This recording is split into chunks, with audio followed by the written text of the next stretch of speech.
नमस्कार। बालक की बहुत सारी समस्याओं के साथ आज मैं एक और समस्या लेकर आपके सामने उपस्थित हुआ हूँ। वह समस्या है दिवा स्वप्न की। अच्छा, ये बालक का क्या है? तो ये दोष है जिसको हम दिवा स्वप्न के नाम से जानते हैं। दिवा स्वप्न व्यक्ति का एक दोष माना जाता है जब व्यक्ति प्रत्यक्ष रूप से किसी क्रिया को समाज के भय से नहीं कर पाता है तो वह कल्पना की जगत में, मतलब सपना की जगत में या अपने विचारों में वह खोया रहता है। उन इच्छाओं को साकार होते देखता है। दिवा स्वप्न की अवस्था में व्यक्ति वास्तविक जगत से, मतलब जो उसकी मूल स्थिति होती है, उस स्थिति से हटकर काल्पनिक जगत में विचरण करने लगता है, जो कि कल्पना से उसके द्वारा बनाई गई एक दुनिया, जो कि काल्पनिक दुनिया होती है, उसमें वह घूमता है। इसका कारण क्या है? जब बालक के जीवन में कोई अभाव होता है या उसकी महत्वाकांक्षा की पूर्ति वास्तविक, मतलब समाज में नहीं हो पाती है, तो वह दिवा स्वप्न उसे पूरा करता है और वह सपना देखता है कि हम ऐसे कर ले, ऐसे हो जाएं, लेकिन वह कर नहीं पाता है। दूसरा कारण है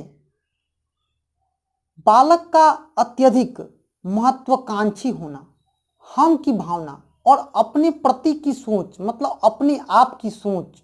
जब बालक की महत्वाकांक्षाएं की पूर्ति वास्तविक जगत में नहीं होती है, तब बालक दिवा स्वप्न का सहारा लेता है। इसमें परिवार की उपेक्षा भी शामिल है। अगर बालक कोई काम नहीं करता है तो उसे समाज के लोग नहीं, घर के लोग भी उपेक्षित दृष्टिकोण से देखते हैं। अगर उनके मान सम्मान को वह ठेस पहुंचाता है तब भी ऐसा वह करते हैं। समूह के साथियों से तिरस्कार किया जाना, कोई बात पर अगर उसकी साथी उसे निकाल देते हैं या उससे बात नहीं करते हैं तो वह हीनता का भावना उसमें आ जाता है और यही वह सपना देखता है और सपने में अपने खो जाता है। परिवार की निम्न आर्थिक स्थिति के कारण इन इच्छाओं की पूर्ति नहीं होती है। बहुत सारे परिवार बालक की इच्छाओं की पूर्ति नहीं कर पाते हैं। इस कारण से वे क्या करते हैं, अपनी जो मूल आवश्यकताएं हैं उनको नहीं पूरा कर पाते हैं। बालक के जीवन में कोई अनायास प्रत्याशी घटनाएं घट जाती है। उसके माता पिता, उसका दोस्त, भाई बहन कोई अगर मर जाता है या कोई ऐसी घटनाएं घट जाती हैं जो उसके दिमाग पर असर कर जाती हैं, ये भी उसके दिवा स्वप्न का ही एक उदाहरण हो सकता है। बालक में अगर कोई शारीरिक दोष भी है तो वह दिवा स्वप्न का शिकार हो सकता है। तो बाल मनोविज्ञान में इसका निराकरण भी बताया गया है। दिवा स्वप्न देखने वाले बालक धीरे धीरे वास्तविक जगत से कटते चले जाते हैं और अपने स्वप्न वाले दुनिया में खो जाते हैं। अतः इस समस्या के निराकरण के लिए कुछ पॉइंट बताया गया है। यदि बालक महत्वाकांक्षाओं को, उनकी आकांक्षाओं की पूर्ति की जाए तो वह उस दिवा स्वप्न से निकल सकता है। बालक को अत्यधिक व्यस्त रखे, उसे सोचने का समय मत दे, नहीं तो वह शिकार उसका हो सकता है। बालक में आत्मविश्वास पैदा करे कि तुम कर सकते हो।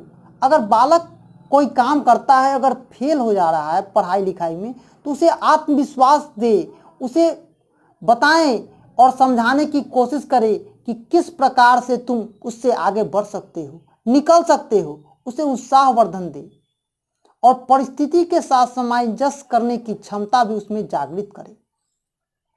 बालक की कमियों पर उसके उपेक्षा न करे, उसकी कमियों को बताएं नहीं, उसके जो दोष है उसको सुधारने की कोशिश करें। और हर जगह नहीं करना चाहिए, उसे अकेले में उसे समझाना चाहिए। बालक के संपूर्ण दिनचर्या बनानी चाहिए और उसे हमेशा काम में व्यस्त रखना चाहिए।